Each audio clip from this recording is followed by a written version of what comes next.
जी ਅਤੇ ਨਿਵਾਜੀ ਗੁਰੂ ਰੂਪ ਗੁਰੂ ਪਿਆਰੀ ਸਾਧ ਸੰਗਤ ਜੀ ਸਾਰੇ ਗੁਰਮੁਖ ਦਰਗਾਹ ਵਿੱਚ ਆਪਣੀ ਹਾਜ਼ਰੀ ਲਗਵਾਓ। ਸਾਰੇ ਬੁਲਾਓ ਜੀ ਫਤਿਹ। ਵਾਹਿਗੁਰੂ ਜੀ ਕਾ ਖਾਲਸਾ ਵਾਹਿਗੁਰੂ ਜੀ ਕੀ ਫਤਿਹ। ਗੁਰਮੁਖ ਪਿਆਰਿਓ, ਆਪਾਂ ਜੀਵਾਂ ਦੇ ਬਹੁਤ ਹੀ ਵੱਡੇ ਭਾਗ ਇੱਕ ਪਰਿਵਾਰ, ਇੱਕ ਸੰਗਤ ਰੂਪ ਵਿੱਚ ਇੱਕ ਵਾਰ ਫਿਰ ਅਕਾਲ ਪੁਰਖ ਵਾਹਿਗੁਰੂ ਜੀ ਨੇ ਸਾਨੂੰ ਇਕੱਠਿਆਂ ਕਰਕੇ ਬਿਠਾਇਆ ਔਰ ਆਪਣੇ ਮਨ ਦੀ ਜੋ ਮੈਲ ਹੈ ਉਸਨੂੰ ਧੋਣ ਵਾਸਤੇ ਸੁਭਾਗਾ ਸਮਾਂ ਬਖਸ਼ਿਸ਼ ਕੀਤਾ। ਹੁਣ ਆਪਾਂ ਕੁਛ ਦੇਰ ਲਈ ਪੂਰੇ ਹੋਸ਼ ਨਾਲ, ਪੂਰੇ ਧਿਆਨ ਦੇ ਨਾਲ ਆਪਾਂ ਤ੍ਰੈਗੁਣਾ ਦੇ ਖੇਡ ਨੂੰ ਛੱਡ ਕੇ ਔਰ ਆਪਣੇ ਸੁੰਨ ਮੰਡਲ ਜੋ ਹੈ, ਸੁੰਨ ਘਰ ਹੈ ਜੋ ਸਾਡਾ, ਆਪਣੇ ਮਨ ਨੂੰ ਉੱਥੇ ਲੈ ਕੇ ਚੱਲੀਏ ਜਿੱਥੇ ਜਾ ਕੇ ਕੋਈ ਫਿਕਰ ਨਹੀਂ, ਕੋਈ ਟੈਨਸ਼ਨ ਨਹੀਂ ਮਨ ਨੂੰ ਮਹਿਸੂਸ ਹੁੰਦੀ। ਬੇਗਮ ਪੂਰਾ ਸ਼ਹਿਰ ਦੇ ਵਿੱਚ ਆਪਣੇ ਮਨ ਨੂੰ ਲੈ ਕੇ ਚੱਲੀਏ। ਇਸ ਸਰੀਰ ਨੂੰ ਵੀ ਭੁੱਲ ਜਾਏ ਮਨ ਸਹਿਜੇ ਸਹਿਜੇ। ਉੱਥੇ ਜਾਣ ਵਾਸਤੇ ਗੁਰਮੁਖ ਪਿਆਰਿਓ ਰੋਜ਼ ਆਪਾਂ ਜੋ ਤਰੀਕਾ, ਜੋ ਵਿਧੀ ਢੰਗ ਅਪਣਾਉਂਦੇ ਆ ਉਹ ਇੱਕੋ ਹੀ ਹੈ ਬਸ। ਵਾਹਿਗੁਰੂ ਗੁਰਮੰਤਰ ਹੈ ਜਪ ਹਉਮੈ ਖੋਈ। ਹਉਮੈ ਹੰਕਾਰ ਦੀ, ਦੁਬਿਧਾ ਨਫ਼ਰਤ ਦੀ ਜਿਹੜੀ ਮੈਲ ਸਾਡੇ ਮਨ ਦੇ ਉੱਪਰ ਚੜ ਗਈ, ਉਸ ਨੂੰ ਸਿਰਫ ਆਪਾਂ ਨਾਮ ਦੁਆਰਾ ਔਰ ਵਾਹਿਗੁਰੂ ਗੁਰਮੰਤਰ ਦਾ ਅਭਿਆਸ ਕਰ ਕਰਕੇ ਹੀ ਧੋ ਸਕਦੇ ਹਾਂ। ਹੋਰ ਕਿਸੇ ਜੁਗਤੀ ਨਾਲ ਨਹੀਂ ਗੁਰਮੁਖ ਪਿਆਰਿਓ ਬਾਹਰੋਂ ਧੋਤੀ ਜਾਣੀ ਮੈਲ ਇਹ। ਕਿਉਂਕਿ ਮੈਲ ਜਿਹੜੀ ਹੈ ਸੂਖਮ ਹੈ, ਮਨ ਵੀ ਸੂਖਮ ਹੈ। ਮਨ ਦਾ ਸਾਰਾ ਖੇਡ ਸੂਖਮ ਦਾ ਚੱਲ ਰਿਹਾ, ਅਦਿੱਖ ਦਾ, ਜਿਹੜਾ ਦਿਸਦਾ ਨਹੀਂ ਹੈ। ਜਿਹੜਾ ਦਿਸਦਾ ਨਹੀਂ ਉਹਦੇ ਉੱਪਰ ਭਰੋਸਾ ਇਸੇ ਕਰਕੇ ਬਹੁਤ ਵਿਰਲੇ ਨੇ ਜਿਨ੍ਹਾਂ ਨੂੰ ਭਰੋਸਾ ਬਣਦਾ ਗੁਰਮੁਖ ਪਿਆਰਿਓ। ਕਿਉਂਕਿ ਸਾਡਾ ਜਿਹੜਾ ਮਨ ਹੈ ਉਹ ਜਿਸ ਚੀਜ਼ ਨੂੰ ਦੇਖਦਾ ਹੈ ਨਾ ਉਹਨੂੰ ਸੱਚ ਮੰਨਦਾ ਏ, ਜਿਹੜੀ ਨਹੀਂ ਦਿਸਦੀ ਉਹਨੂੰ ਨਹੀਂ ਮੰਨਦਾ। ਪਰ ਗੁਰਬਾਣੀ ਗੁਰੂ ਦੇ ਮੁਤਾਬਿਕ ਜਿਹੜਾ ਖੇਡ ਹੈ ਉਹ ਉਲਟਾ ਏ। ਉਲਟਾ ਖੇਲ ਖਸਮ ਕਾ, ਉਲਟੀ ਗੰਗ ਸਮੁੰਦ ਸਮਾਵੈ। ਉਲਟਾ ਖੇਲ ਕਿਵੇਂ ਹੈ ਗੁਰਮੁਖ ਪਿਆਰਿਓ ਕਿ ਜੋ ਅਸੀਂ ਸੋਚਿਆ ਹੋਇਆ ਆਪਣੀ ਛੋਟੀ ਮੱਤ ਦੇ ਨਾਲ, ਉਸ ਤਰ੍ਹਾਂ ਇਹ ਖੇਡ ਨਹੀਂ ਹੈ।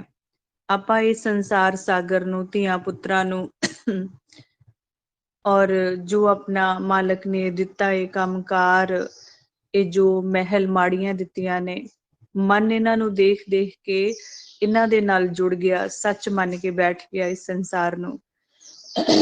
ਗੁਰਬਾਣੀ ਗੁਰੂ ਨੂੰ ਪੜ੍ਹਿਆ ਵੀ ਪਰ ਮੰਨਿਆ ਨਹੀਂ। ਜਗ ਰਚਨਾ ਸਭ ਝੂਠ ਹੈ।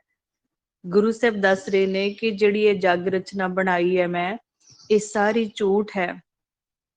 ਇੱਕ ਦਿਨ ਇਹ ਸਭ ਕੁਝ ਜੋ ਇਹਨਾਂ ਨੇਤਰਾਂ ਨਾਲ ਸਾਨੂੰ ਬਾਹਰੋਂ ਦਿਸ ਰਿਹਾ ਨਾ, ਇਹ ਸਭ ਇੱਕ ਦਿਨ ਨਾਸ਼ ਹੋ ਜਾਣਾ, ਖਤਮ ਹੋ ਜਾਣਾ ਹੈ। ਤੇ ਸਦੀਵੀ ਕਿਹਨੇ ਰਹਿਣਾ? ਜਿਹੜਾ ਸੱਚ ਹੈ, ਜਿਹੜਾ ਸਾਡੇ ਸਾਰਿਆਂ ਦਾ ਖਸਮ ਹੈ, ਜਿਹੜਾ ਸਾਨੂੰ ਸਵਾਸ ਦੇ ਕੇ ਜਿੰਦਾ ਰੱਖ ਰਿਹਾ। ਆਪਾਂ ਉਸ ਪਿਤਾ ਦੇ ਨਾਲ ਜੁੜਨਾ ਹੁਣ, ਜਿਹੜਾ ਪਿਤਾ ਪੂਰੀ ਸ੍ਰਿਸ਼ਟੀ ਨੂੰ ਸਵਾਸਾਂ ਦੀ ਗ੍ਰਾਹੀ ਦੇ ਕੇ ਜਿੰਦਾ ਰੱਖ ਰਹੇ ਨੇ। ਤੇ ਉਹ ਕੋਈ ਛੋਟਾ ਮੋਟਾ ਪਿਤਾ ਨਹੀਂ ਹੈ ਸਾਡਾ। 84 ਲੱਖ ਜੂਨਾਂ ਨੂੰ ਪਾਲਣ ਵਾਲਾ ਇੱਕੋ ਇੱਕ ਪਿਤਾ ਸਾਰਿਆਂ ਦਾ। ਹੁਣ ਆਪਾਂ ਉਸੇ ਪਿਤਾ ਨੂੰ ਆਪਣੇ ਮਨ ਦੇ ਅੰਦਰ ਵਸਾਣਾ ਸ਼ੁਰੂ ਕੀਤਾ ਹੋਇਆ। ਆਪਾਂ ਜਿਹੜੇ ਬੱਚੇ ਸੱਚ ਦੀ ਸੰਗਤ ਵਿੱਚ ਬੈਠਦੇ ਨੇ, ਉਹ ਸਾਹਮਣੇ ਉਹ ਦੇਖ ਦੇਖ ਕੇ ਪਿਤਾ ਨੂੰ ਆਪਣੇ ਨੇਤਰਾਂ ਵਿੱਚ ਭਰ ਕੇ ਔਰ ਮਨ ਦੇ ਵਿੱਚ ਵਸਾਉਂਦੇ ਆ। ਕਿਉਂਕਿ ਮਨ ਸਾਡਾ ਨੇਤਰਾਂ ਦੇ ਵਿੱਚ ਬੈਠਾ ਹੈ ਨਾ, ਇੱਥੋਂ ਬੈਠ ਕੇ ਸੰਸਾਰ ਨੂੰ ਦੇਖਦਾ ਪਿਆ ਤੇ ਇੱਥੋਂ ਹੀ ਆਪਣੇ ਨਿਰੰਕਾਰ ਨੂੰ ਵੀ ਦੇਖੇਗਾ ਇੱਕ ਦਿਨ, ਜਦੋਂ ਪਿਆਰ ਵਾਲੀ ਸ਼ੁਭ ਦ੍ਰਿਸ਼ਟੀ ਬਣਾਉਣਾ ਸਿੱਖ ਗਿਆ। ਹੁਣ ਆਪਾਂ ਉਹ ਦ੍ਰਿਸ਼ਟੀ ਬਣਾਉਣੀ ਸਿੱਖ ਰਹੇ ਹਾਂ। ਰੋਜ਼ ਬੈਠਦੇ ਹਾਂ ਆਪਾਂ। ਹਰ ਇੱਕ ਗੁਰਮੁਖ ਜੋ ਅਕਥ ਕਥਾ ਦਾ ਭੇਦ ਦਿੰਦੇ ਨੇ, ਉਹ ਦ੍ਰਿਸ਼ਟੀ ਦਾ ਭੇਦ ਵੀ ਦਿੰਦੇ ਨੇ। ਕਿਵੇਂ ਪਿਆਰ ਵਾਲੀਆਂ ਅੱਖਾਂ ਬਣਾ ਕੇ ਸਾਹਮਣੇ ਆਪਣੇ ਪਿਤਾ ਨੂੰ ਰੋਜ਼ ਨਿਹਾਰਨਾ ਏ, ਰੋਜ਼ ਦੇਖਣਾ ਏ। ਜਿਵੇਂ ਜਿਵੇਂ ਰੋਜ਼ ਕੋਸ਼ਿਸ਼ ਕਰੇਗਾ ਮਨ ਸਾਡਾ ਨੇਤਰਾਂ ਵਿੱਚ ਬੈਠ ਕੇ ਆਪਣੇ ਪਿਤਾ ਨੂੰ ਖੋਜੇਗਾ, ਤਿਵੇਂ ਤਿਵੇਂ ਫਿਰ ਇਹਨੂੰ ਨੇਤਰ ਬੰਦ ਕਰਕੇ ਵੀ ਔਰ ਨੇਤਰ ਖੁੱਲਿਆਂ ਨਾਲ ਵੀ ਇੱਥੇ ਸਾਹਮਣੇ ਦਰਸ਼ਨ ਹੋਇਆ ਕਰਨਗੇ ਪਿਤਾ ਦੇ। ਤੇ ਹੁਣ ਆਪਾਂ ਉਹੀ ਕਰਨ ਜਾ ਰਹੇ ਹਾਂ ਕਿ ਸਾਨੂੰ ਵੀ ਸਾਹਮਣੇ ਉਹ ਪਿਤਾ ਦੇ ਦਰਸ਼ਨ ਹੋਣ। ਕਿਵੇਂ ਪਿਆਰ ਵਾਲੀਆਂ ਅੱਖਾਂ ਬਣਨਗੀਆਂ ਸਾਡੀਆਂ, ਕਿਵੇਂ ਦ੍ਰਿਸ਼ਟੀ ਬਣੇਗੀ ਸ਼ੁਭ ਦ੍ਰਿਸ਼ਟੀ। ਉਹਦੇ ਵਾਸਤੇ ਗੁਰਮੁਖ ਪਿਆਰਿਓ ਅੱਖਾਂ ਨੂੰ ਆਪਾਂ ਕਲੋਜ਼ ਕਰਨਾ ਹੁੰਦਾ, ਥੋੜਾ ਉੱਪਰੋਂ ਥੋੜਾ ਨੀਚਿਓਂ ਘੱਟ ਕਰਕੇ ਸਾਹਮਣੇ ਅੱਖਾਂ ਦੇ ਨੇੜੇ ਕੁਝ ਫੁੱਟ ਅੱਗੇ ਕਰਕੇ ਖਾਲੀ ਖਲਾਅ ਦੇ ਵਿੱਚ ਦੇਖਣਾ ਹੁੰਦਾ ਪਿਆਰ ਨਾਲ।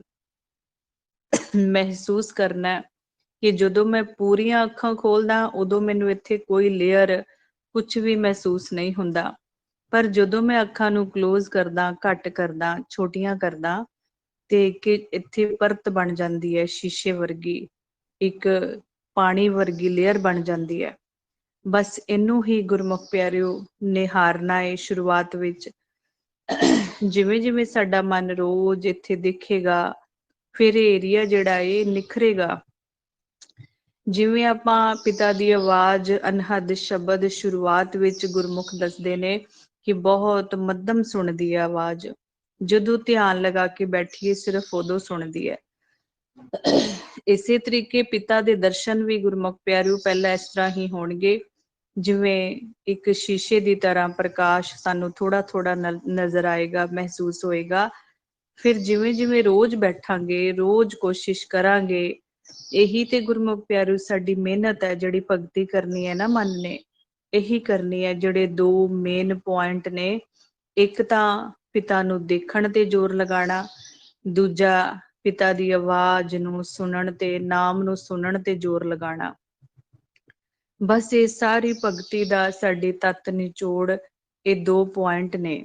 ਜੇ ਇਹਨਾਂ ਪੁਆਇੰਟਾਂ ਨੂੰ ਰੋਜ਼ ਆਪਾਂ ਕਵਰ ਕੀਤਾ, ਰੋਜ਼ ਆਪਣੇ ਉੱਪਰ ਪ੍ਰੈਕਟੀਕਲੀ ਲਾਗੂ ਕੀਤਾ, ਤੇ ਫਿਰ ਜ਼ਰੂਰ ਇੱਕ ਦਿਨ ਕਾਮਯਾਬ ਹੋਵਾਂਗੇ, ਜ਼ਰੂਰ ਆਪਣੇ ਪਿਤਾ ਨੂੰ ਮਿਲ ਲਵਾਂਗੇ। ਕਿਉਂਕਿ ਪਿਤਾ ਦਾ ਸਰੂਪ ਨੇਤਰਾਂ ਵਿੱਚ ਭਰ ਲਿਆ, ਪਿਤਾ ਦੀ ਆਵਾਜ਼ ਦੀ ਪਹਿਚਾਣ ਕਰ ਲਈ। ਇਹੀ ਅਸਲ ਭਗਤੀ ਹੈ ਸਾਡੇ ਵਾਸਤੇ। ਜ਼ਿਆਦਾ ਚੱਕਰਾਂ ਵਿੱਚ ਪੈਣ ਦੀ ਲੋੜ ਨਹੀਂ ਹੈ। ਜਦੋਂ ਵੀ ਸਮਾਂ ਬਣਿਆ ਬੈਠ ਜਾਣਾ ਬਸ ਧਿਆਨ ਵਿੱਚ, ਸੁਣ ਵਿੱਚੋਂ ਅਨਹਦ ਸ਼ਬਦਾਂ ਨੂੰ ਕੁਝ ਦੇਰ ਲਈ ਸੁਣ ਲਿਆ ਪਿਆਰ ਨਾਲ, ਕੁਝ ਦੇਰ ਵਾਸਤੇ ਸਾਹਮਣੇ ਸੁਣਨ ਵਿੱਚ ਧਿਆਨ ਚੱਕ ਕੇ ਲੈ ਗਏ, ਜਿੱਥੇ ਹੁਣੇ ਆਪਾਂ ਪਿਆਰ ਵਾਲੀ ਸ਼ੁਭ ਦ੍ਰਿਸ਼ਟੀ ਬਣਾ ਕੇ ਦੇਖਣ ਦੀ ਕੋਸ਼ਿਸ਼ ਕੀਤੀ ਸੀ। ਨੇਤਰ ਬੰਦ ਕਰਕੇ ਵੀ ਇੱਥੇ ਹੀ ਸਾਹਮਣੇ ਧਿਆਨ ਇਕਾਗਰ ਹੋ ਜਾਏ, ਇਹੀ ਰੋਜ਼ ਮਿਹਨਤ ਕਰੀ ਜਾਣੀ ਆਪਾਂ। ਜਿਵੇਂ ਜਿਵੇਂ ਮਨ ਰੋਜ਼ ਬੈਠੇਗਾ, ਫਿਰ ਇੱਕ ਦਿਨ ਇਹਦਾ ਪੱਕਾ ਆਸਣ ਲੱਗੇਗਾ ਇੱਥੇ। ਨੇਤਰ ਬੰਦ ਕੀਤੇ ਆਪਣੇ ਆਪ ਇੱਥੇ ਮਨ ਦੀ ਇਕਾਗਰਤਾ ਬਣ ਜਾਇਆ ਕਰਨੀ ਹੈ। ਜਦੋਂ ਇੱਥੇ ਪ੍ਰਕਾਸ਼ ਹੀ ਪ੍ਰਕਾਸ਼ ਦੇ ਝਲਕਾਰੇ ਪੈਣੇ ਸ਼ੁਰੂ ਹੋ ਗਏ। ਹਾਲੇ ਨਹੀਂ ਪੈ ਰਹੇ, ਕਿਉਂਕਿ ਹਾਲੇ ਸਾਨੂੰ ਕਈ ਗੁਰਮੁਖਾਂ ਨੂੰ ਜਿਹੜੇ ਸ਼ੁਰੂਆਤ ਹੈ, ਉਹਨਾਂ ਨੂੰ ਇੱਥੇ ਹਨੇਰਾ ਮਹਿਸੂਸ ਹੁੰਦਾ ਸਾਹਮਣੇ, ਕਿਉਂਕਿ ਹਾਲੇ ਉਹ ਨਿਸ਼ਾਨੀ ਹੈ ਕਿ ਮਨ ਦੀ ਹਾਲੇ ਮੈਲ ਹੈ, ਮਨ ਮੈਲਾ ਹੈ ਹਾਲੇ। ਜਿਵੇਂ ਜਿਵੇਂ ਮਨ ਨਿਰਮਲ ਹੋਈ ਜਾਏਗਾ, ਵਿਚਾਰਾ ਰਹਿਤ ਕਰ ਕਰਕੇ ਜਦੋਂ ਇਹਨੂੰ ਬਿਠਾਵਾਂਗੇ, ਤਿਵੇਂ ਤਿਵੇਂ ਇਹ ਏਰੀਆ ਵੀ ਨਿਖਰੀ ਜਾਏਗਾ ਸਾਹਮਣੇ ਵਾਲਾ। ਜਿਹੜਾ ਸਾਨੂੰ ਹਨੇਰਾ ਨਜ਼ਰ ਆਉਂਦਾ, ਮਹਿਸੂਸ ਹੁੰਦਾ, ਇਹੀ ਪ੍ਰਕਾਸ਼ ਵਿੱਚ ਬਦਲ ਜਾਏਗਾ ਸਹਿਜੇ ਸਹਿਜੇ। ਉਹਦੇ ਵਾਸਤੇ ਹੀ ਆਪਾਂ ਰੋਜ਼ ਇਹੀ ਮਿਹਨਤ ਕਰੀ ਜਾਣੀ ਹੈ। ਅਨਹਦ ਸ਼ਬਦਾਂ ਨੂੰ ਕੁਝ ਦੇਰ ਲਈ ਸੁਣਨਾ, ਕੁਝ ਦੇਰ ਲਈ ਸਾਹਮਣੇ ਸੁਣਨ ਵਿੱਚ ਮਨ ਦਾ ਆਸਣ ਲਵਾਉਣ ਦੀ ਕੋਸ਼ਿਸ਼ ਕਰਨੀ ਹੈ। ਉਸ ਟਾਈਮ ਤੇ ਜੇ ਕੋਈ ਫੁਰਨਾ ਕਾਲ ਸਾਨੂੰ ਪਾਉਣ ਦੀ ਕੋਸ਼ਿਸ਼ ਕਰਦਾ, ਕਿਉਂਕਿ ਕਾਲ ਨੇ ਵੀ ਆਪਣੀ ਚਾਲ ਖੇਡਣੀ ਹੈ ਨਾਲ ਨਾਲ, ਉਹਨੇ ਸਾਨੂੰ ਗੁਰਮੁਖ ਪਿਆਰੇ ਕਿੰਨਾ ਪਿਆਰਾ ਦੱਸਦੇ ਨੇ ਕਿ ਇਹ ਜਿਹੜੇ ਪੰਜ ਨੇ ਨਾ, ਇਹ ਲੱਤ ਨਹੀਂ ਮਾਰਦੇ। ਸੰਗਤ ਵਿੱਚ ਜਾਣ ਲੱਗਿਆ ਇਹਨਾਂ ਨੇ ਸਾਨੂੰ ਕੋਈ ਸਾਡੀਆਂ ਲੱਤਾਂ ਬਾਹਾਂ ਤੋਂ ਫੜ ਕੇ ਨਹੀਂ ਰੋਕਣਾ। ਕਿਵੇਂ ਰੋਕਣਾ ਇਹਨਾਂ ਨੇ? ਇਹਨਾਂ ਨੇ ਸਾਨੂੰ ਫੁਰਨਾ ਪਾ ਕੇ ਸਾਡੇ ਮਨ ਦੇ ਵਿੱਚ ਵਿਚਾਰਾਂ ਦਾ ਵਹਾਅ ਤੇਜ਼ ਕਰ ਦੇਣਾ, ਤੇ ਇਸ ਤਰ੍ਹਾਂ ਇਹਨਾਂ ਨੇ ਸਾਨੂੰ ਲੁੱਟਣ ਦੀ, ਔਰ ਸੰਗਤ ਵਿੱਚ ਜਾਣ ਤੋਂ ਪਹਿਲਾਂ ਜਾਂ ਸੰਗਤ ਵਿੱਚ ਆ ਕੇ ਜਦੋਂ ਅਸੀਂ ਆ ਜਾਂਦੇ ਹਾਂ ਵਾਪਸ, ਉਦੋਂ ਇਹਨਾਂ ਨੇ ਸਾਨੂੰ ਵਿਚਾਰਾ ਫੁਰਨਿਆਂ ਚ ਪਾ ਕੇ ਸਾਡਾ ਉਹ ਜਿਹੜਾ ਧਨ ਕਮਾਇਆ ਹੋਇਆ ਨਾ, ਇਹਨਾਂ ਨੇ ਲੁੱਟਣਾ, ਉਹ ਕੋਸ਼ਿਸ਼ ਕਰਨੀ ਹੈ ਇਹਨਾਂ ਨੇ। ਗੁਰਮੁਖ ਪਿਆਰੇ ਦੱਸਦੇ ਹੈ ਕਿ ਇਹ ਲੱਤ ਨਹੀਂ ਮਾਰਦੇ, ਇਹ ਮੱਤ ਮਾਰਦੇ ਹੈ। ਮੱਤ ਕਿਵੇਂ ਮਾਰਦੇ ਹੈ? ਜਦੋਂ ਘਰ ਦੇ ਮੈਂਬਰ ਨਾਲ ਜਾਂ ਬਾਹਰ ਕਿਧਰੇ ਸਾਡਾ ਕਿਸੇ ਨਾਲ ਵਿਚਾਰਾਂ ਦਾ ਟਕਰਾਅ ਹੋ ਗਿਆ, ਮਨ ਅਪਸੈਟ ਹੋ ਜਾਣਾ, ਮੱਤ ਮਾਰ ਦਿੱਤੀ ਇਹਨਾਂ ਨੇ ਪੰਜਾਂ ਨੇ। ਤੇ ਆਪਾਂ ਕੋਸ਼ਿਸ਼ ਕੀ ਕਰਨੀ ਹੁੰਦੀ ਹੈ, ਆਪਾਂ ਸਾਨੂੰ ਖੇਡ ਇਸ ਕਰਕੇ ਪਤਾ ਹੋਣਾ ਚਾਹੀਦਾ ਪੰਜਾਂ ਦੀਆਂ ਚਾਲਾਂ ਦਾ, ਕਿ ਜੇ ਕਿਸੇ ਨੇ ਸਾਨੂੰ ਸੰਗਤ ਵਿੱਚ ਜਾਣ ਲੱਗਿਆ ਜਾਂ ਆਇਆਂ ਨੂੰ ਕੁਝ ਬੋਲਿਆ ਤੇ ਆਪਾਂ ਪਰਵਾਹ ਨਹੀਂ ਕਰਨੀ ਜ਼ਿਆਦਾ, ਕਿਉਂਕਿ ਉਹ ਚਾਲ ਪੰਜਾਂ ਦੀ ਸੀ। ਸਾਹਮਣੇ ਵਾਲੇ ਮੈਂਬਰ ਨੂੰ ਇਹਨਾਂ ਨੇ ਆਪ ਉਕਸਾਇਆ, ਉਹਦੇ ਪੰਜ ਜਗਾ ਦਿੱਤੇ ਤੇ ਆਪ ਉਹਦੇ ਅੰਦਰ ਬੋਲ ਰਹੇ ਨੇ। ਸਾਨੂੰ ਲੱਗ ਰਿਹਾ ਹੈ ਕਿ ਉਹ ਸਾਹਮਣੇ ਵਾਲਾ ਘਰ ਦਾ ਮੈਂਬਰ ਬੋਲ ਰਿਹਾ। ਜੇ ਪਤੀ ਨਾਲ ਕੋਈ ਗੱਲ ਹੋਈ ਤੇ ਮਨ ਵਿੱਚ ਏਦਾਂ ਆ ਗਿਆ ਕਿ ਮੇਰੇ ਹਸਬੈਂਡ ਮੈਨੂੰ ਗਲਤ ਬੋਲੇ। ਜੇ ਬੱਚਿਆਂ ਵੱਲੋਂ ਕੋਈ ਹੋਇਆ ਤੇ ਆਪਾਂ ਬੱਚਿਆਂ ਨਾਲ ਮਨ ਵਿੱਚ ਗਲਤ ਸੋਚ ਲੈਂਦੇ ਆ। ਜੇ ਸਾਨੂੰ ਸੋਝੀ ਹੋਵੇ ਗੁਰਮੁਖ ਪਿਆਰਿਓ ਕਿ ਆਪਾਂ ਕਿੰਨੀ ਵਾਰ ਇਹਨਾਂ ਤ੍ਰੈ ਗੁਣਾ ਤੇ ਵਿਚਾਰ ਕਰ ਚੁੱਕੇ ਆ ਕਿ ਇਹ ਜਿਹੜਾ ਆਪਸ ਵਿੱਚ ਵਿਚਾਰਾਂ ਦਾ ਟਕਰਾਅ ਹੁੰਦਾ ਏ, ਇਹ ਚਾਲ ਹਮੇਸ਼ਾ ਪੰਜਾਂ ਦੀ ਹੁੰਦੀ ਹੈ। ਗੁਰਬਾਣੀ ਗੁਰੂ ਇਸ ਤੇ ਮੋਹਰ ਲਗਾਉਂਦੇ ਨੇ, ਆਪਣੇ ਕੋਲੋਂ ਨਹੀਂ ਗੱਲਾਂ ਬਣਾਉਣੀਆਂ। ਗੁਰੂ ਸਾਹਿਬ ਦੱਸਦੇ ਨੇ, ਕਹੋ ਕਬੀਰ ਪਾਂਚੋ ਕਾ ਝਗੜਾ, ਝਗਰਤ ਜਨਮ ਗਵਾਇਆ। ਝਗੜਾ ਇਹਨਾਂ ਪੰਜਾਂ ਦਾ ਸੀ, ਸਾਹਮਣੇ ਵਾਲੇ ਦੇ ਪੰਜ ਜਾਗੇ ਹੋਏ ਸੀ ਤੇ ਉਹ ਮੇਰੇ ਵੀ ਜਗਾਉਣ ਦੀ ਕੋਸ਼ਿਸ਼ ਕਰ ਰਹੇ ਸੀ। ਅਗਰ ਮੈਨੂੰ ਸੋਝੀ ਨਹੀਂ ਹੈ ਤੇ ਮੈਂ ਵੀ ਉਸ ਦੇ ਮੁਤਾਬਿਕ ਉਹਦੇ ਬਰਾਬਰ ਬੋਲਾਂਗਾ। ਹੁਣ ਉਧਰ ਅੱਗ ਭੜਕ ਰਹੀ ਹੈ, ਇਧਰੋਂ ਮੇਰੇ ਵੀ ਪੰਜ ਜਾਗ ਗਏ ਤੇ ਅੱਗ ਨਾਲ ਜਦੋਂ ਅੱਗ ਟਕਰਾਏਗੀ ਤੇ ਫਿਰ ਘਰਾਂ ਵਿੱਚ ਇਹੀ ਚੱਲ ਰਿਹਾ ਨਾ, ਭਾਂਬੜ ਮਚੇ ਹੋਏ ਨੇ। ਤੇ ਇਹ ਫਿਰ ਅਲੱਗ ਹੋ ਕੇ ਬੈਠ ਕੇ ਦੇਖਦੇ ਨੇ, ਜਦੋਂ ਮਨ ਦੂਸਰੇ ਮਨ ਦੇ ਨਾਲ ਦੁਬਦਾ ਕਰਦਾ ਨਾ, ਇਹ ਬੈਠ ਕੇ ਤਾੜੀਆਂ ਮਾਰ ਕੇ ਹੱਸਦੇ ਨੇ ਕਿ ਅਸੀਂ ਕਾਮਯਾਬ ਹੋ ਗਏ ਆਪਣੀ ਚਾਲ ਦੇ ਵਿੱਚ। ਪਰ ਸਾਨੂੰ ਨਹੀਂ ਪਤਾ ਲੱਗਦਾ, ਮਨ ਫਿਰ ਵੀ ਸੁੱਤਾ ਹੀ ਰਹਿ ਜਾਂਦਾ ਸਾਰੀ ਜ਼ਿੰਦਗੀ ਤੇ ਆਪਣੇ ਆਪ ਨੂੰ ਦੋਸ਼ੀ ਸਮਝੀ ਜਾਂਦਾ ਫਿਰ ਬਾਅਦ ਵਿੱਚ ਕਿ ਮੈਂ ਬਹੁਤ ਗੁਨਾਹ ਕਰ ਲਏ, ਬਹੁਤ ਪਾਪ ਕਰ ਲਏ। ਤੇ ਐਂਡ ਸਮੇਂ ਗੁਰਮੁਖ ਪਿਆਰਿਓ, ਜਦੋਂ ਲੇਖਾ ਦੇਣ ਦਾ ਸਮਾਂ ਆਉਂਦਾ, ਜਦੋਂ ਮਾਲਕ ਫਿਰ ਪੁੱਛਦੇ ਨੇ ਕੀ ਕਰਦਾ ਰਿਹਾ ਸਾਰੀ ਜ਼ਿੰਦਗੀ, ਝੱਖ ਮਾਰਦਾ ਰਿਹਾ ਉੱਥੇ, ਖੇਡ ਨੂੰ ਸਿੱਖਿਆ ਹੀ ਨਹੀਂ ਜਾ ਕੇ, ਨਾਮ ਦੀ ਗੱਲ ਹੀ ਨਹੀਂ ਸੁਣੀ ਕੋਈ। ਫਿਰ ਉਦੋਂ ਪਛਤਾਉਂਦਾ ਏ, ਉਦੋਂ ਸਮਾਂ ਨਿਕਲ ਚੁੱਕਾ ਹੁੰਦਾ, ਸਵਾਸਾਂ ਦਾ ਧਨ ਖਤਮ ਹੋ ਚੁੱਕਿਆ ਹੁੰਦਾ। ਉਦੋਂ ਗੁਰਮੁਖ ਪਿਆਰਿਓ, ਇਹ ਜਿਹੜੇ ਪੰਜ ਨੇ ਨਾ, ਸਾਰੀ ਜ਼ਿੰਦਗੀ ਮਨ ਨੂੰ ਆਪਣੇ ਜਾਲ ਵਿੱਚ ਫਸਾ ਕੇ ਰੱਖਦੇ ਨੇ, ਆਪਣੀਆਂ ਚਾਲਾਂ ਦੇ ਵਿੱਚ ਫਸਾ ਲੈਂਦੇ ਨੇ ਮਨ ਨੂੰ। ਉਦੋਂ ਇਹ ਸਾਈਡ ਹੋ ਜਾਂਦੇ ਨੇ, ਜਦੋਂ ਲੇਖਾ ਦੇਣ ਦਾ ਸਮਾਂ ਆਉਂਦਾ ਨਾ, ਉਦੋਂ ਇਹ ਆਪ ਸਾਈਡ ਤੇ ਖੜੇ ਹੋ ਜਾਂਦੇ ਨੇ ਕਿ ਅਸੀਂ ਤਾਂ ਮਾਲਕ ਦਾ ਤੁਹਾਡਾ ਹੁਕਮ ਮੰਨ ਰਹੇ ਸੀਗੇ, ਤੁਸੀਂ ਸਾਨੂੰ ਇਹ ਡਿਊਟੀ ਲਗਾਈ ਸੀ ਕਿ ਇਸ ਮਨ ਬੱਚੇ ਨੂੰ ਵਿਚਾਰਾਂ ਵਿੱਚ ਉਲਝਾ ਕੇ ਰੱਖਣਾ। ਇਹੀ ਲਾਈ ਲੱਗ ਬਣਿਆ ਹੋਇਆ ਸੀ, ਜੋ ਅਸੀਂ ਇਹਨੂੰ ਫੁਰਨੇ ਪਾਉਂਦੇ ਸੀ ਉਹੀ ਕਰਨ ਤੁਰ ਜਾਂਦਾ ਸੀ। ਫਿਰ ਉੱਥੇ ਗੁਰਮੁਖ ਪਿਆਰਿਓ ਸਜ਼ਾ ਇਕੱਲੇ ਮਨ ਨੂੰ ਮਿਲਦੀ ਹੈ, ਉਦੋਂ ਇਹ ਸਾਈਡ ਚਲੇ ਜਾਂਦੇ ਨੇ। ਤੇ ਆਪਾਂ ਹੁਣ ਇੱਥੇ ਸਮਝਣਾ ਕਿ ਜੇ ਘਰ ਦੇ ਮੈਂਬਰ ਨਾਲ ਜਾਂ ਕਿਸੇ ਰਿਸ਼ਤੇਦਾਰ ਦੇ ਨਾਲ ਸਾਡਾ ਵਿਚਾਰਾਂ ਦਾ ਟਕਰਾਅ ਹੋਇਆ, ਉਹ ਸਾਹਮਣੇ ਵਾਲਾ ਮੈਂਬਰ ਨਹੀਂ ਬੋਲਿਆ, ਉਹ ਪੰਜ ਜਿਹੜੇ ਨੇ ਉਹ ਆਪਣਾ ਚਾਲ ਚੱਲਦੇ ਪਏ ਆ। ਸੰਗਤ ਵਿੱਚ ਜਾਣ ਲੱਗਿਆ ਕਈ ਵਾਰ ਨਿੱਕੀ ਜਿਹੀ ਗੱਲ ਤੋਂ ਸਕਿੰਟ ਵਿੱਚ ਘਰ ਦਾ ਮਾਹੌਲ ਖਰਾਬ ਕਰ ਸਕਦੇ ਆ ਇਹ। ਤੇ ਸਾਨੂੰ ਇਹਨਾਂ ਦਾ ਜਿਹੜਾ ਇਹ ਭੇਦ ਹੈ, ਇਹਨਾਂ ਦੀਆਂ ਚਾਲਾਂ ਬਾਰੇ ਪਤਾ ਹੋਣਾ ਚਾਹੀਦਾ ਹੈ। ਜ਼ਿਆਦਾ ਟੈਨਸ਼ਨ ਵਿੱਚ ਨਹੀਂ ਜਾਣਾ, ਬਸ ਸਹਿਜ ਵਿੱਚ ਰਹਿਣ ਦੀ ਕੋਸ਼ਿਸ਼ ਕਰਨੀ ਹੈ ਕਿ ਜੇ ਸਾਹਮਣੇ ਵਾਲਾ ਬੱਚਾ ਕੋਈ ਕ੍ਰੋਧ ਨੇ ਉਹਨੂੰ ਘੇਰਿਆ ਹੋਇਆ ਨਾ ਮਨ ਨੂੰ, ਤੇ ਆਪਾਂ ਮੁਕਾਬਲਾ ਨਹੀਂ ਕਰਨਾ, ਆਪਾਂ ਜਾਂ ਤੇ ਸਾਈਡ ਹੋ ਜਾਣਾ ਜਾਂ ਬਿਲਕੁਲ ਉਸ ਟਾਈਮ ਚੁੱਪ ਧਾਰ ਲੈਣੀ ਹੈ। ਕਿਉਂਕਿ ਜੇ ਮੁਕਾਬਲਾ ਕੀਤਾ, ਆਪਾਂ ਵੀ ਬੋਲੇ ਉਹ ਵੀ ਬੋਲਿਆ, ਤੇ ਫਿਰ ਮਾਹੌਲ ਖਰਾਬ ਹੋ ਜਾਣਾ। ਤੇ ਸੰਗਤ ਵਿੱਚ ਜਦੋਂ ਜਾ ਕੇ ਬੈਠਾਂਗੇ ਤੇ ਇਹੀ ਫੁਰਨੇ ਆਣੇ ਨੇ ਕਿ ਅੱਜ ਕੀ ਹੋਇਆ ਸੀ, ਅੱਜ ਏਦਾਂ ਕਿੱਦਾਂ ਹੋ ਗਿਆ। ਇਹੀ ਤੇ ਉਹਨਾਂ ਦੀ ਚਾਲ ਸੀ ਪੰਜਾਂ ਦੀ, ਕਿ ਸੰਗਤ ਵਿੱਚ ਜਾ ਕੇ ਇਹ ਵਿਚਾਰਾ ਰਹਿਤ ਹੋ ਕੇ ਕਿਤੇ ਨਾਮ ਨੂੰ ਨਾ ਸੁਣ ਲਵੇ ਅੰਦਰੋਂ। ਇਹ ਇਹਨਾਂ ਦੀ ਪੱਕੀ ਚਾਲ ਹੁੰਦੀ ਹੈ ਗੁਰਮੁਖ ਪਿਆਰਿਓ। ਹੋਰ ਵੀ ਬਰੀਕ ਪੁਆਇੰਟ ਕੀ ਨੇ ਕਿ ਜਿਹੜਾ ਕਾਲ ਹੈ ਇਹ ਮੋਟੇ-ਮੋਟੇ 3 ਵਾਰ ਕਰਦਾ। ਜਦੋਂ ਅਸੀਂ ਇਸ ਸੱਚ ਦੇ ਮਾਰਗ ਤੇ ਚੱਲਦੇ ਆ ਨਾ, ਇਹਦੇ ਕੋਲ ਮੋਟੀਆਂ-ਮੋਟੀਆਂ 3 ਚਾਲਾਂ ਨੇ। ਜਾਂ ਤੇ ਕਿਉਂਕਿ ਆਪਾਂ ਅੱਗੇ ਵਿਚਾਰ ਬੜੀ ਵਾਰ ਕਰ ਚੁੱਕੇ ਆ ਕਿ ਜਿੰਨੀਆਂ ਖੰਡਾਂ ਬ੍ਰਹਿਮੰਡਾਂ ਦੀਆਂ ਦੁਨਿਆਵੀ ਵਸਤੂਆਂ ਨੇ ਨਾ, ਉਹ ਸਾਰੀਆਂ ਅਕਾਲ ਪੁਰਖ ਵਾਹਿਗੁਰੂ ਜੀ ਨੇ ਕਾਲ ਦੇ ਅੰਡਰ ਕੀਤੀਆਂ ਹੋਈਆਂ ਨੇ। ਤੇ ਫਿਰ ਇਹ ਕੀ ਕਰਦੇ ਨੇ ਪੰਜ, ਇਹ ਜਿਹੜੇ ਕਾਲ ਨੇ ਅੱਗੋਂ ਆਪਣੇ ਨੌਕਰ ਰੱਖੇ ਹੋਏ ਆ, ਇਹ ਕਾਲ ਮੋਟੇ-ਮੋਟੇ 3 ਵਾਰ ਕਰਦਾ ਏ।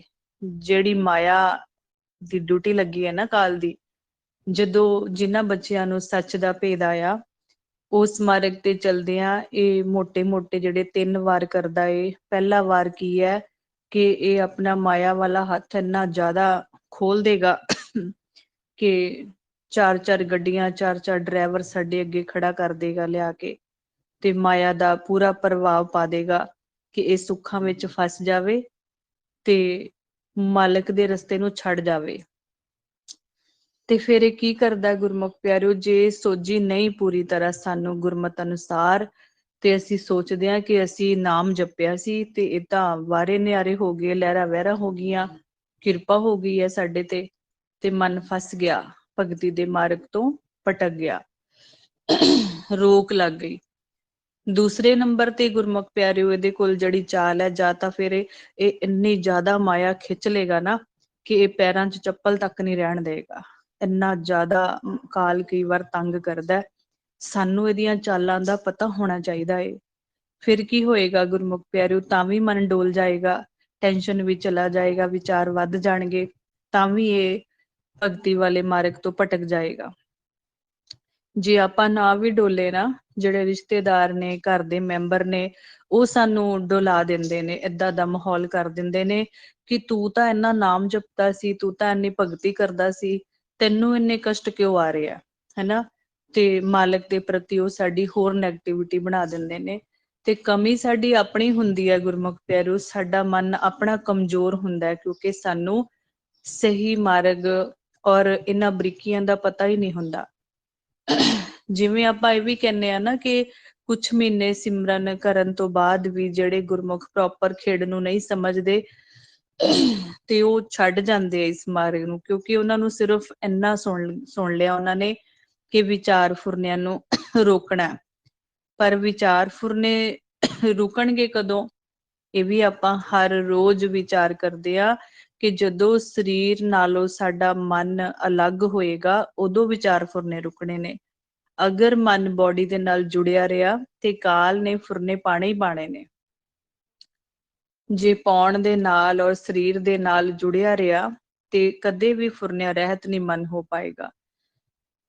ਬੋਡੀ ਦੇ ਨਾਲ ਜੁੜ ਕੇ ਅਖੀਰਲੇ ਸਵਾਸ ਤੱਕ ਮਨ ਫੁਰਨੇ ਲਏਗਾ।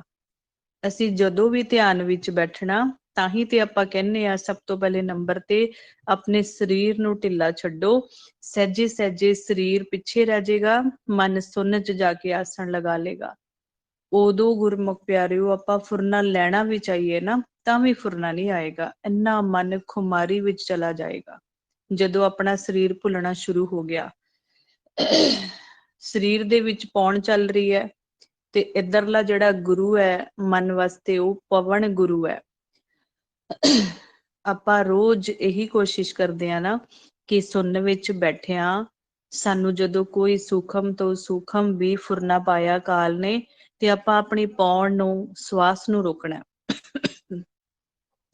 1-2 ਸਕਿੰਟ ਲਈ ਸਵਾਸ ਨੂੰ ਰੋਕ ਕੇ ਸੁਰਤੀ ਨੂੰ ਜਦੋਂ ਆਪਾਂ ਕੰਨਾਂ ਵਿੱਚ ਰੱਖਦੇ ਹਾਂ, ਫਿਰ ਸਹਿਜੇ ਸਹਿਜੇ ਆਪਣਾ ਸਰੀਰ ਇਹ ਗਾਇਬ ਹੋਣਾ ਸ਼ੁਰੂ ਹੋ ਜਾਂਦਾ ਹੈ।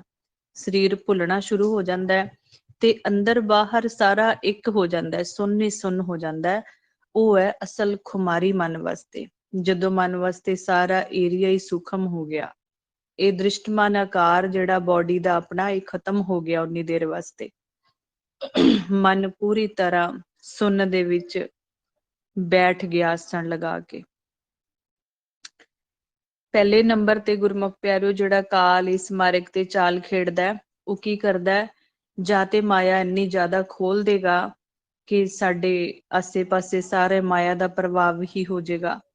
ਦੂਸਰੇ ਨੰਬਰ ਤੇ ਇੰਨੀ ਜ਼ਿਆਦਾ ਇਹਦੀ ਚਾਲ ਹੁੰਦੀ ਹੈ, ਮਾਇਆ ਇੰਨੀ ਖਿੱਚ ਲੇਗਾ ਕਿ ਜਿਹੜਾ ਆਰਥਿਕ ਪੱਖੋਂ ਅਗਰ ਕਮਜ਼ੋਰ ਹੋ ਗਿਆ ਤੇ ਘਰੇ ਟੈਨਸ਼ਨ ਆ ਜਾਣੀਆਂ ਨੇ, ਫਿਰ ਵੀ ਮਨ ਅਪਸੈਟ ਹੋ ਜਾਂਦਾ ਹੈ ਤੇ ਇਸ ਮਾਰਗ ਤੋਂ ਡੋਲ ਜਾਂਦਾ ਹੈ। ਤੀਸਰੇ ਨੰਬਰ ਤੇ ਗੁਰਮੁਖ ਪਿਆਰਿਓ, ਇਹ ਸਾਨੂੰ ਕੋਈ ਸਰੀਰਿਕ ਕਸ਼ਟ ਲਗਾ ਦੇਗਾ, ਜਿਵੇਂ ਕੋਈ ਸਰੀਰਿਕ ਪ੍ਰੋਬਲਮ ਹੋ ਗਈ, ਜਿਵੇਂ ਸਾਡੇ ਗੋਡਿਆਂ ਵਿੱਚ ਦਰਦ ਜਾਂ ਲੱਕ ਵਿੱਚ ਦਰਦ, ਕਿਸੇ ਵੀ ਤਰ੍ਹਾਂ ਦਾ ਸਾਨੂੰ ਇਹ ਸਰੀਰਿਕ ਕਸ਼ਟ ਦੇ ਸਕਦਾ ਹੈ ਕਿ ਇਹ ਕਿਤੇ ਸਹੀ ਤਰ੍ਹਾਂ ਬੈਠ ਨਾ ਜਾਵੇ। ਤੇ ਜੇ ਸਰੀਰ ਤੋਂ ਧਿਆਨ ਹਟੇਗਾ ਤਾਂ ਹੀ ਸ਼ਬਦ ਦੇ ਵਿੱਚ ਧਿਆਨ ਲੱਗੇਗਾ ਨਾ ਆਪਣਾ। ਇਸ ਲਈ ਸਾਨੂੰ ਇਹ ਜਿਹੜੇ ਮੋਟੇ-ਮੋਟੇ 3 ਵਾਰ ਕਰਦਾ ਹੈ ਨਾ, ਇਹਨਾਂ ਦੀ ਇਹਦੀਆਂ ਚਾਲਾਂ ਦਾ ਸਾਨੂੰ ਪਤਾ ਹੋਣਾ ਚਾਹੀਦਾ ਹੈ ਕਿ ਜੋ ਮਰਜ਼ੀ ਹੁੰਦਾ ਰਹੇ, ਪਰ ਇਹ ਮਾਰਗ ਨਹੀਂ ਛੁੱਟਣਾ ਚਾਹੀਦਾ ਸਾਡਾ। ਉਹਦੇ ਵਾਸਤੇ ਤੇ ਆਪਾਂ ਕਹਿੰਦੇ ਆ ਗੁਰਮੁਖ ਪਿਆਰਿਓ, ਸਾਨੂੰ ਆਪਾਂ ਸਮਰਪਿਤ ਕਰਨਾ ਆ ਜਾਵੇ ਪਿਤਾ ਅੱਗੇ। ਕਿਵੇਂ ਇਹ ਕਾਲ ਜਿਹੜਾ ਹੈ ਸਾਨੂੰ ਤੰਗ ਕਰੇਗਾ ਇਸ ਮਾਰਗ ਤੇ ਚਲਦਿਆਂ, ਅਗਰ ਪਿਤਾ ਦਾ ਸਹਾਰਾ, ਪਿਤਾ ਦੀ ਓਟ ਆਸਰਾ ਲੈ ਕੇ ਚੱਲਾਂਗੇ ਤੇ ਪਿਤਾ ਦੀ ਡਿਊਟੀ ਲਗਾ ਦਾਂਗੇ ਕਿ ਸਾਡੇ ਹੱਥ ਖੜੇ ਹੈ, ਅਸੀਂ ਨਹੀਂ ਆਪਣੇ ਆਪ ਤੁਹਾਨੂੰ ਕਦੇ ਮਿਲ ਸਕਦੇ। ਕਿਉਂਕਿ ਮਾਲਕ ਨੇ ਇਹ 3 ਗੁਣਾ ਦਾ ਖੇਡ ਵੀ ਗੁਰਮੁਖ ਪਿਆਰਿਓ ਕੋਈ ਛੋਟਾ ਮੋਟਾ ਖੇਡ ਨਹੀਂ ਹੈ ਕਿ ਆਪਣੀ ਸਮਝ ਨਾਲ ਆਪਾਂ ਇਹਨੂੰ ਪਾਰ ਕਰ ਸਕਾਂਗੇ। ਮਾਲਕ ਦੀ ਕਿਰਪਾ ਦ੍ਰਿਸ਼ਟੀ ਚਾਹੀਦੀ ਹੈ ਵਿੱਚ। ਉਹਦੇ ਵਾਸਤੇ ਜਦੋਂ ਵੀ ਧਿਆਨ 'ਚ ਬੈਠਣਾ, ਪਹਿਲਾਂ ਪਿਤਾ ਅੱਗੇ ਹੱਥ ਖੜੇ ਕਰਨੇ ਆ ਆਪਣੇ, ਆਪਾਂ ਸਮਰਪਿਤ ਕਰਨਾ ਆ ਜਾਵੇ। ਇਹੀ ਅਸਲ ਕੁੰਡੀ ਹੈ ਭਗਤੀ ਦੀ। ਫਿਰ ਪਿਤਾ ਲਈ ਕੋਈ ਵੱਡੀ ਗੱਲ ਨਹੀਂ ਹੈ ਗੁਰਮੁਖ ਪਿਆਰਿਓ। ਪਿਤਾ ਨੇ ਤਾਂ ਫਿਰ 1 ਸਕਿੰਟ ਵਿੱਚ ਚੱਕ ਲੈਣਾ ਇੱਥੇ ਬੈਠੇ ਹੋਏ ਬੱਚੇ ਨੂੰ ਸੁੰਨ ਵਿੱਚੋਂ। ਅਗਰ ਆਪਾਂ ਆਪਣੀ ਕੋਸ਼ਿਸ਼ ਨਾਲ ਨਿਕਲਣ ਦੀ ਕੋਸ਼ਿਸ਼ ਕਰੀ ਗਏ ਸਾਰੀ ਜ਼ਿੰਦਗੀ, ਤੇ ਕਦੇ ਵੀ ਨਹੀਂ ਨਿਕਲ ਪਾਵਾਂਗੇ। ਇੱਕ ਕਾਰਜ ਸਵਾਰਾਂਗੇ, ਹੋਰ 10 ਹੋਰ ਵਿਗਾੜ ਲਵਾਂਗੇ ਆਪਣੇ। ਜਦੋਂ ਪਿਤਾ ਤੇ ਛੱਡ ਦਿੱਤਾ, ਫਿਰ ਪਿਤਾ ਐਸਾ ਖੇਡ ਖਿਡਾਉਂਦੇ ਨੇ 1 ਸਕਿੰਟ ਵਿੱਚ, ਖਿੰਨ ਵਿੱਚ ਪਾਰ ਲੰਘਾ ਸਕਦੇ ਨੇ।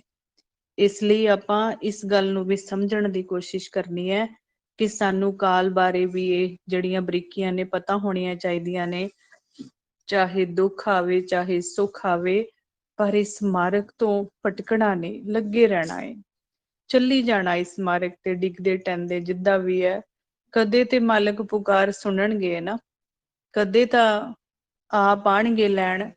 ਜੇ ਅਸੀਂ ਛੱਡ ਹੀ ਦਿੱਤਾ ਇਹ ਮਾਰਗ, ਫਿਰ ਕਿਵੇਂ ਪਿਤਾ ਸਾਡੇ ਤੇ ਭਰੋਸਾ ਕਰਨਗੇ। ਤੇ ਕਾਲ ਨੇ ਤਾਂ ਪੂਰੀ ਤਰ੍ਹਾਂ ਗੁਰਮੁਖ ਪਿਆਰਿਓ ਜਾਲ ਵਿਛਾਣਾ ਹੀ ਵਿਛਾਣਾ, ਕਿਸੇ ਨਾ ਕਿਸੇ ਤਰੀਕੇ ਸਾਨੂੰ ਇਸ ਮਾਰਗ ਤੋਂ ਭਟਕਾਉਣ ਦੀ ਕੋਸ਼ਿਸ਼ ਕਰਨੀ ਹੈ। ਚਾਹੇ ਸਰੀਰਿਕ ਰੋਗ ਲਗਾ ਦੇਵੇ ਕੋਈ, ਪਰ ਆਪਾਂ ਫਿਰ ਵੀ ਡੋਲਣਾ ਨਹੀਂ ਹੈ। ਮਾਲਕ ਦੇ ਭਰੋਸੇ ਤੇ ਚੱਲੀ ਜਾਣਾ ਵੀ ਜੇ ਕੋਈ ਰੋਗ ਆਇਆ ਵੀ ਹੈ ਨਾ, ਜ਼ਿਆਦਾ ਦੇਰ ਦਾ ਨਹੀਂ ਹੋਏਗਾ। ਮਾਲਕ ਆਪ ਹੀ ਕਾਲ ਦੇ ਜ਼ਰੀਏ ਕਈ ਵਾਰ ਸਾਨੂੰ ਚੈੱਕ ਕਰ ਰਹੇ ਹੁੰਦੇ ਨੇ ਕਿ ਬੱਚਾ ਜੇ ਇਹਨੂੰ ਕੋਈ ਕਸ਼ਟ ਆਂਦਾ ਏ, ਜੇ ਕੋਈ ਦੁੱਖ ਆਂਦਾ ਏ, ਤੇ ਇਹ ਛੱਡ ਜਾਂਦਾ ਮਾਰਗ? ਨਹੀਂ ਗੁਰਮੁਖ ਪਿਆਰਿਓ, ਚੱਲੀ ਜਾਣਾ ਬਸ ਇਸ ਮਾਰਗ ਤੇ, ਜਿਵੇਂ ਜਿਵੇਂ ਪਿਤਾ ਕਿਰਪਾ ਕਰਦੇ ਆ, ਪਿਤਾ ਦੇ ਓਟ ਆਸਰੇ ਦੇ ਵਿੱਚ ਚੱਲੀ ਜਾਣਾ ਆਪਾਂ। ਹੁਣ ਬੜੇ ਪਿਆਰ ਨਾਲ ਆਪਾਂ ਸਹਿਜ ਵਿੱਚ, ਸੁੰਨ ਵਿੱਚ ਚੱਲੀਏ ਆਪਣੇ ਮਨ ਨੂੰ ਲੈ ਕੇ, ਜਿੱਥੇ ਜਾ ਕੇ ਸਾਡਾ ਮਨ ਪੂਰੀ ਤਰ੍ਹਾਂ ਵਿਚਾਰਾਂ ਰਹਿਤ ਹੋ ਜਾਏ ਔਰ ਅਰੋਗ ਹੋ ਜਾਏ। ਸਰਬ ਰੋਗ ਕਾ ਔਖਦ ਨਾਮ। ਜਿਹੜੇ ਆਪਣੇ ਮਨ ਨੂੰ ਔਰ ਤਨ ਨੂੰ ਰੋਗ ਲੱਗੇ ਹੋਏ ਆ ਨਾ, ਉਹਨਾਂ ਸਾਰਿਆਂ ਦਾ ਇੱਕੋ ਇੱਕ ਦਾਰੂ ਹੈ, ਦਵਾਈ ਹੈ, ਉਹ ਹੈ ਨਾਮ। ਹੁਣ ਉਸ ਨਾਮ ਦੇ ਨਾਲ ਆਪਾਂ ਅੰਦਰੋਂ ਕੁਛ ਦੇਰ ਵਾਸਤੇ ਪੂਰੀ ਤਰ੍ਹਾਂ ਸਾਡਾ ਮਨ ਉਹਦੇ ਵਿੱਚ ਜੁੜ ਜਾਵੇ, ਸਾਰਾ ਕੁਝ ਭੁੱਲ ਜਾਏ, ਆਪਾਂ ਭੁੱਲ ਜਾਵੇ ਥੋੜੀ ਦੇਰ ਵਾਸਤੇ। ਇਸ ਤਰ੍ਹਾਂ ਸਰੀਰ ਨੂੰ ਢਿੱਲਾ ਛੱਡ ਕੇ ਤੇ ਮਨ ਨੂੰ ਜਾਗਰਿਤ ਕਰੀਏ ਆਪਾਂ, ਸੁਣ ਵਿੱਚੋਂ ਨਾਮ ਨੂੰ ਸੁਣੇ ਜਾ ਕੇ, ਆਪਣੇ ਪਿਤਾ ਦੀ ਆਵਾਜ਼ ਨੂੰ। ਬੜੇ ਹੀ ਪਿਆਰ ਨਾਲ ਗੁਰਮੁਖ ਪਿਆਰਿਓ ਸ਼ੁਭ ਦ੍ਰਿਸ਼ਟੀ ਬਣਾ ਕੇ ਸਾਹਮਣੇ ਖਾਲੀ ਖਲਾ ਦੇ ਵਿੱਚ ਦੇਖਿਆ। ਦੇਖਦੇ ਸਾਰ ਨੇਤਰ ਬੰਦ ਕਰ ਲਏ ਪਿਆਰ ਨਾਲ। ਜਿੱਥੇ ਹੁਣ ਖੁੱਲੇ ਨੇਤਰਾਂ ਨਾਲ ਨੇੜੇ ਕਰਕੇ ਦੇਖਿਆ ਸੀ ਨਾ, ਇੱਥੇ ਹੀ ਮਨ ਦੀ ਇਕਾਗਰਤਾ ਬਣਾ ਲੈਣੀ ਹੈ। ਸਾਹਮਣੇ ਨੇਤਰ ਬੰਦ ਕਰਕੇ ਕੁਝ ਸਕਿੰਟਾਂ ਲਈ ਦੇਖੀ ਜਾਣਾ, ਇਸ ਏਰੀਏ ਨੂੰ ਮਹਿਸੂਸ ਕਰੀ ਜਾਣਾ ਸਾਹਮਣਿਓਂ। ਹੁਣ ਕਈ ਨਵੇਂ ਗੁਰਮੁਖ ਸੋਚਦੇ ਨੇ ਕਿ ਇੱਕ ਪਾਸੇ ਕਹਿ ਰਹੇ ਹੈ ਕਿ ਨੇਤਰ ਬੰਦ ਕਰਕੇ ਤੇ ਸਾਹਮਣੇ ਦੇਖੋ, ਏਦਾਂ ਕਿੱਦਾਂ ਹੋ ਸਕਦਾ ਹੈ? ਗੁਰਮੁਖ ਪਿਆਰਿਓ, ਇੱਥੇ ਮਨ ਦੀ ਅੱਖ ਦੁਆਰਾ ਦੇਖਣਾ ਹੈ, ਜਿਹੜਾ ਧਿਆਨ ਜਿਹਨੂੰ ਕਹਿੰਦੇ ਆਪਾਂ। ਧਿਆਨ ਇੱਥੇ ਨੇੜੇ ਰੱਖਣਾ ਸਾਹਮਣੇ ਨੇਤਰਾਂ ਦੇ। ਜੋ ਵੀ ਸਾਨੂੰ ਮਹਿਸੂਸ ਹੁੰਦਾ ਹੈ ਨਾ ਸਾਹਮਣੇ, ਨੇਰਾ ਪ੍ਰਕਾਸ਼, ਇਹਨੂੰ ਮਹਿਸੂਸ ਕਰਦੇ ਹੋਏ ਫਿਰ ਆਪਾਂ ਸਿਮਰਨ ਸ਼ੁਰੂ ਕਰਨਾ ਹੁੰਦਾ ਹੈ। ਕਿਉਂਕਿ ਇਹੀ ਜਿਹੜਾ ਆਪਾਂ ਨੇਰਾ ਜਾਂ ਪ੍ਰਕਾਸ਼ ਕਹਿੰਦੇ ਆ ਨਾ, ਇਹੀ ਮਾਲਕ ਹੈ। ਮਾਲਕ ਨਿਰਗੁਣ ਰੂਪ ਵਿੱਚ ਇੱਥੇ ਮੌਜੂਦ ਨੇ, ਸਭ ਤੋਂ ਨੇੜੇ। ਜਿਨ੍ਹਾਂ ਨੂੰ ਮਿਲਣ ਵਾਸਤੇ ਹੁਣ ਆਪਾਂ ਚੱਲੇ ਆ, ਉਹ ਕੋਈ ਦੂਰ ਨਹੀਂ ਹੈ, ਉੱਪਰ ਨਹੀਂ, ਆਸਮਾਨ ਤੇ ਨਹੀਂ ਬੈਠੇ ਹੋਏ। ਉਹ ਨਰਕ ਸਵਰਗ ਸੱਚਖੰਡ ਉੱਪਰ ਨਹੀਂ ਹੈ ਗੁਰਮੁਖ ਪਿਆਰਿਓ। ਜਿੱਥੋਂ ਆਪਣਾ ਮੁਖ ਸ਼ੁਰੂ ਹੋ ਗਿਆ, ਜਿੱਥੋਂ ਆਪਣੇ ਨੇਤਰ ਸ਼ੁਰੂ ਹੋ ਗਏ, ਉੱਥੋਂ ਇਹੀ ਏਰੀਆ ਸ਼ੁਰੂ ਹੋ ਗਿਆ ਸਾਹਮਣੇ, ਸੱਚਖੰਡ ਦਾ, ਸਵਰਗ ਦਾ ਏਰੀਆ ਜੋ ਵੀ ਹੈ। ਇਹੀ ਸਭ ਕੁਝ ਹੈ ਸਾਡੇ ਵਾਸਤੇ, ਜੋ ਸਪੇਸ ਖਾਲੀ ਖਲਾ ਹੈ। ਤੇ ਇਹ ਕਿੰਨਾ ਵੱਡਾ ਏ ਗੁਰਮੁਖ ਪਿਆਰਿਓ ਘਰ, ਜਿਹਦੇ ਵਿੱਚ ਆਪਾਂ ਸਾਰੇ ਆਕਾਰ ਆਏ ਹੋਏ ਆ, ਤੁਰੇ ਫਿਰਦੇ ਆ, ਕੰਮਕਾਰ ਕਰਦੇ ਆ, ਚੰਗੇ ਬੁਰੇ ਕਰਮ ਇਹਦੇ ਵਿੱਚ ਹੀ ਰਹਿ ਕੇ ਕਰ ਰਹੇ ਆ ਆਪਾਂ। ਇਸੇ ਲਈ ਤਾਂ ਆਪਾਂ ਕਹਿੰਦੇ ਆ ਕਿ ਮਾਲਕ ਤੋਂ ਕੋਈ ਓਹਲਾ, ਕੋਈ ਪਰਦਾ ਨਹੀਂ ਹੈ। ਚਾਹੇ ਆਪਾਂ ਕਮਰਾ ਬੰਦ ਕਰਕੇ ਵੀ ਕੋਈ ਗਲਤ ਕੰਮ ਕੀਤਾ, ਮਾਲਕ ਤੋਂ ਪਰਦਾ ਨਹੀਂ ਹੋ ਸਕਦਾ। ਉਹ ਸਾਡਾ ਮਨ ਪਰਦੇ ਵਿੱਚ ਹੈ, ਓਹਲੇ ਵਿੱਚ ਹੈ ਕਿ ਸਾਨੂੰ ਪਿਤਾ ਦਿਸਦੇ ਨਹੀਂ ਹੈ, ਪਰ ਪਿਤਾ ਸਾਨੂੰ ਹਰ ਵੇਲੇ ਦੇਖ ਰਹੇ ਆ ਨਿਰਗੁਣ ਰੂਪ ਚ। ਇਹ ਨਿਸ਼ਾਨੀ ਕੀ ਹੈ? ਸਾਨੂੰ ਹਰ ਵੇਲੇ ਸਵਾਸ ਆ ਰਿਹਾ ਨਾ, ਚਾਹੇ ਆਪਾਂ ਕਮਰਾ ਬੰਦ ਕਰਕੇ ਬੈਠ ਗਏ, ਸਵਾਸ ਤਾਂ ਫਿਰ ਵੀ ਆ ਰਿਹਾ ਨਾ। ਜੇ ਅਸੀਂ ਕਮਰੇ 'ਚ ਬੈਠਦੇ, ਸਾਨੂੰ ਕੋਈ ਨਹੀਂ ਦੇਖ ਰਿਹਾ, ਫਿਰ ਸਵਾਸ ਕੌਣ ਦੇ ਰਿਹਾ ਸਾਨੂੰ? ਫਿਰ ਉਦੋਂ ਸਾਡਾ ਸਵਾਸ ਵੀ ਰੁਕਣਾ ਚਾਹੀਦਾ ਸੀ। ਇਹਦਾ ਮਤਲਬ ਕੋਈ ਤੇ ਪਾਵਰ ਹੈ ਨਾ ਜਿਹੜੀ ਸਾਨੂੰ ਸਵਾਸ ਦੇ ਕੇ ਜਿੰਦਾ ਰੱਖ ਰਹੀ ਹੈ। ਇਹ ਭੁੱਲ ਜਾਂਦਾ ਸਾਡੇ ਮਨ ਨੂੰ। ਇੱਥੋਂ ਹੀ ਪਿਆਰ ਪੈਣਾ ਸ਼ੁਰੂ ਹੋਣਾ ਮਾਲਕ ਨਾਲ, ਕਿ ਅਸੀਂ ਕਦੀ ਇਕੱਲੇ ਹੁੰਦੇ ਹੀ ਨਹੀਂ, ਮਾਲਕ ਕਦੀ ਸਾਨੂੰ ਇਕੱਲਿਆਂ ਛੱਡਦੇ ਹੀ ਨਹੀਂ। ਹਰ ਵੇਲੇ ਸਾਡੇ ਪਹਿਰੇ ਤੇ ਖੜੇ ਹੋ ਕੇ ਸਾਨੂੰ ਸਵਾਸਾਂ ਦੀ ਗਰਾਹੀ ਸਾਡੇ ਮੁਖ ਵਿੱਚ ਪਾ ਕੇ ਜਿੰਦਾ ਰੱਖ ਰਹੇ ਹੈ ਸਾਨੂੰ, ਪਰ ਸਾਨੂੰ ਕੋਈ ਖਬਰ ਹੀ ਨਹੀਂ ਹੈ। ਕਿੰਨੇ ਦਿਆਲੂ ਨੇ ਪਿਤਾ, ਕਿੰਨੇ ਕਿਰਪਾਲੂ ਨੇ। ਇੰਨੇ ਯੁੱਗ ਹੋ ਗਏ ਉਹਨਾਂ ਦਾ ਦਿੱਤਾ ਹੋਇਆ ਵਰਤੀ ਜਾ ਰਹੇ ਆ, ਹੰਡਾਈ ਜਾ ਰਹੇ ਆ, ਸਭ ਕੁਝ ਵਰਤਿਆ, ਪਰ ਪਿਆਰ ਨਹੀਂ ਕੀਤਾ, ਸ਼ੁਕਰਾਨਾ ਵੀ ਨਹੀਂ ਕਰਨਾ ਆਇਆ ਉਹਨਾਂ ਦਾ। ਫਿਰ ਵੀ ਦੇਈ ਜਾ ਰਹੇ ਮਾਲਕ, ਬੰਦ ਨਹੀਂ ਕੀਤਾ ਆਪਣਾ ਹੱਥ। ਇਸ ਤੋਂ ਵੱਧ ਹੋਰ ਨਿਸ਼ਾਨੀ ਕੀ ਸਾਨੂੰ ਚਾਹੀਦੀ ਹੈ ਪਿਤਾ ਦੇ ਦਿਆਲੂ ਹੋਣ ਦੀ? ਤੇ ਹੁਣ ਤਾਂ ਹੋਰ ਵੀ ਜ਼ਿਆਦਾ ਗੁਰਮੁਖ ਪਿਆਰਿਓ ਸਾਡੇ ਲਈ ਇੱਕ ਖਜ਼ਾਨਾ ਖੋਲ ਦਿੱਤਾ ਪਿਤਾ ਨੇ। ਹੁਣ ਹੋਰ ਇਸ ਤੋਂ ਜ਼ਿਆਦਾ ਨਹੀਂ ਸਾਡੇ ਲਈ ਸੌਖਾ ਹੋ ਸਕਦਾ ਹੁਣ ਭਗਤੀ ਕਰਨਾ। ਇਹ ਹੁਣ ਸਾਡੇ ਤੇ ਡਿਪੈਂਡ ਹੈ, ਅਸੀਂ ਕਿੰਨਾ ਕੁ ਪਿਆਰ ਨਾਲ ਖੇਡ ਨੂੰ ਸਮਝ ਕੇ ਤੇ ਮਿਲਣ ਦੀ ਕੋਸ਼ਿਸ਼ ਕਰ ਰਹੇ ਹਾਂ ਪਿਤਾ ਨੂੰ। ਸਭ ਦੇਖਦੇ ਪਏ ਆ ਪਿਤਾ, ਕਿਸੇ ਦਾ ਕੋਈ ਓਲਾ, ਕੋਈ ਪਰਦਾ ਨਹੀਂ ਹੈ ਪਿਤਾ ਅੱਗੇ।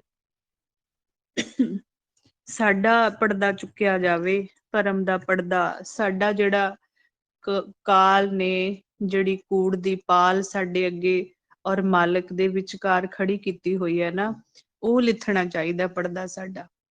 ਤੇ ਉਹ ਪਰਦਾ ਗੁਰੂ ਨੇ ਚੱਕਣਾ। ਗੁਰੂ, ਪੰਜ ਪਿਆਰੇ ਗੁਰੂ ਰੂਪ ਜਿਹੜੇ ਗੁਰੂ ਸਾਹਿਬ ਜੀ ਦੀ ਹਜ਼ੂਰੀ ਦੇ ਵਿੱਚ, ਜਿਹਨੂੰ ਆਪਾਂ ਕਹਿੰਦੇ ਗੁਰੂ ਵਾਲੇ ਬਣਨਾ, ਖੰਡੇ ਬਾਟੇ ਦੀ ਪਹੁਲ ਛਕਣੀ ਹੈ, ਆਪਾਂ ਦਾਤ ਲੈਣੀ ਹੈ, ਅੰਮ੍ਰਿਤ ਦੀ ਦਾਤ। ਗੁਰੂ ਵਾਲੇ ਬਣ ਕੇ ਜਦੋਂ ਆਪਾਂ ਭਗਤੀ ਕਰਦੇ ਹਾਂ, ਫਿਰ ਗੁਰੂ ਸਾਡੀ ਜ਼ਿੰਮੇਵਾਰੀ ਲੈਂਦੇ ਨੇ, ਮਾਲਕ ਨਾਲ ਮਿਲਾਪ ਵਾਸਤੇ ਉੱਥੇ ਖੜੇ ਹੁੰਦੇ ਆ। ਜਿਸ ਨੂੰ ਗੁਰਬਾਣੀ ਗੁਰੂ ਵਿੱਚ ਆਪਾਂ ਪੜ੍ਹਦੇ ਆ ਨਾ, ਕਿੰਨੀ ਪਿਆਰੀ ਪੰਕਤੀ ਹੈ, ਨਾਨਕ ਕਚੜਿਆਂ ਸਿਓ ਤੋੜ, ਧੂੰਡ ਸੱਜਣ ਸੰਤ ਪੱਕਿਆਂ। ਓਏ ਜੀਵਨ ਦੇ ਵਿਛੜੇ, ਓਏ ਮੋਇਆ ਨਾ ਜਾਈ ਛੋੜ। ਉਹ ਮਰਨ ਤੋਂ ਬਾਅਦ ਵੀ ਸਾਡਾ ਸਾਥ ਨਹੀਂ ਛੱਡਦੇ। ਐਸੇ ਸੱਜਣ, ਸੱਚੇ ਪੱਕੇ ਸੱਜਣ ਲੱਭ ਲਈਏ ਆਪਾਂ ਵੀ। ਤੇ ਸਾਨੂੰ ਉਹ ਮਿਲੇ ਹੋਏ ਆ ਗੁਰਮੁਖ ਪਿਆਰਿਓ। ਹੁਣ ਬਸ ਮੋਹਰ ਲਵਾਉਣ ਦੀ ਲੋੜ ਹੈ ਉਹਨਾਂ ਕੋਲ ਜਾ ਕੇ, ਤੇ ਉਹ ਸਾਡੀ ਫਿਰ ਮਾਲਕ ਦੇ ਕੋਲ ਸਿਫਾਰਿਸ਼ ਵੀ ਕਰ ਸਕਦੇ ਆ ਕਿ ਇਹ ਬੱਚੇ ਨਾਮ ਜਪਦੇ ਸੀ, ਤੁਸੀਂ ਇਹਨਾਂ ਤੇ ਦਇਆ ਕਰੋ, ਭਲਾ ਕਰੋ ਇਹਨਾਂ ਦਾ। ਗੁਰੂ ਹੈ ਨਾ, ਪਰ ਗੁਰੂ ਸਾਨੂੰ ਪਤਾ ਲੱਗੇ, ਮਨ ਮੰਨ ਜਾਵੇ ਕਿ ਜੋ ਗੁਰੂ ਸਾਨੂੰ ਸਾਡੇ ਪਿਤਾ ਨਾਲ ਮਿਲਾਪ ਕਰਵਾ ਸਕਦਾ, ਜਿਸ ਬੱਚੇ ਦਾ ਪੂਰਨ ਭਰੋਸਾ ਬਣ ਗਿਆ, ਉਹਦਾ ਮਿਲਾਪ ਪੱਕਾ ਹੋਏਗਾ। ਤੇ ਇਹ ਭੇਦ ਗੁਰਮੁਖ ਪਿਆਰਿਓ ਸਾਡਾ ਸੰਗਤ ਵਿੱਚ ਬੈਠ ਕੇ ਹੀ ਖੁੱਲਣਾ ਏ, ਬਾਹਰੋਂ ਕਿਸੇ ਨੇ ਨਹੀਂ ਖੋਲ ਸਕਣਾ। ਸਿਰਫ ਆਪਾਂ ਇੱਕ ਦੂਸਰੇ ਨਾਲ ਇਸ ਤਰ੍ਹਾਂ ਬੈਠ ਕੇ ਨਾਮ ਦਾ ਭੇਦ, ਨਾਮ ਦੀਆਂ ਗੱਲਾਂ ਕਰ ਸਕਦੇ ਹਾਂ। ਨਾਮ ਨਹੀਂ ਦੇ ਸਕਦੇ ਆਪਾਂ ਇੱਕ ਦੂਸਰੇ ਨੂੰ। ਕਿਸੇ ਵੀ ਸੰਤ, ਮਹਾਂਪੁਰਸ਼, ਬ੍ਰਹਮ ਗਿਆਨੀ, ਜਿਹਨੂੰ ਆਪਾਂ ਬਾਬਾ ਜੀ ਵੀ ਕਹਿ ਦਿੰਦੇ ਆ, ਸਿਆਣੇ ਵੀ ਕਹਿ ਦਿੰਦੇ ਆ, ਉਹ ਕਿਸੇ ਨੇ ਨਾਮ ਨਹੀਂ ਦੇਣਾ ਬਾਹਰੋਂ।